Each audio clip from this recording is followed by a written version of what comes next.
গ্রাম বাংলার এই অপরূপ দৃশ্য দেখে মন ভরে যায়।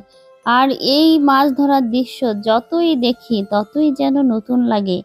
কেন জানেন? প্রতি বছরই কিন্তু বর্ষা হয়, আর বর্ষার শেষে কিন্তু নদী নালা খাল বিল পানিতে টইটুম্বর হয়ে যায়। আর সেই পানিগুলা কিন্তু কানায় কানায় যখন পূর্ণ হয়ে আবার শুকিয়ে যেতে থাকে, তখন কিন্তু খাল বিল শুকিয়ে যায় আর পুকুরে কিন্তু পানি থেকে যায়।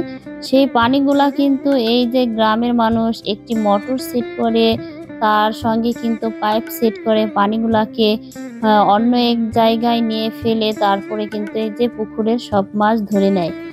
আর পুকুরের মাছ যখন এভাবে ধরে তখন দেখা যায় গ্রামের মানুষ এসে ভিড় জমায়, কারণ তারা দেখতে থাকে যে আসলে এই পুকুরে কি পরিমাণ মাছ পাবে, কি কি মাছ আছে, এগুলা দেখার জন্য সবাই বসে থাকে।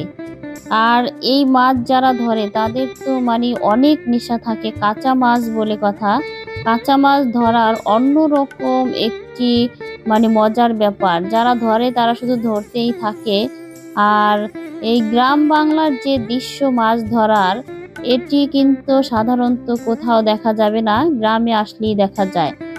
আর এখানে মিষ্টি মিষ্টি রোদ আছে, এই রোদের মাঝে সবাই মিলে মাছ ধরা।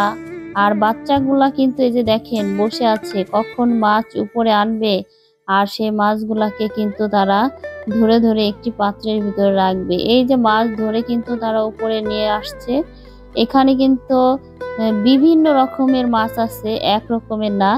আর এটা কিন্তু বোঝাই যাচ্ছে যে মাছগুলা চাষের নয়, কারণ মাছগুলা দেখা গেছে যে পুকুরে হয়েছে, একা একাই বড় হয়েছে খেয়ে দিয়ে। আর সেগুলাই কিন্তু এই যে ধরে ওরা বাজারে বিক্রি করে দিবে। এখানে কিন্তু টাকি মাছ, ট্যাংরা মাছ, পুঁটি মাছ, বাম মাছ, জিয়েল মাছ, তারপরে আছে শোল মাছ, কই মাছ, বিভিন্ন ধরনের মাছ। এগুলা খেতে যে কত টেস্টি হয় কি আর বলবো। যাই হোক, অনেক মাছ পাইছে মাশাল্লাহ। এই মাছগুলা কিন্তু ভাইরা দেখা যায় বাজার ঘাটে বিক্রি করে দিবে।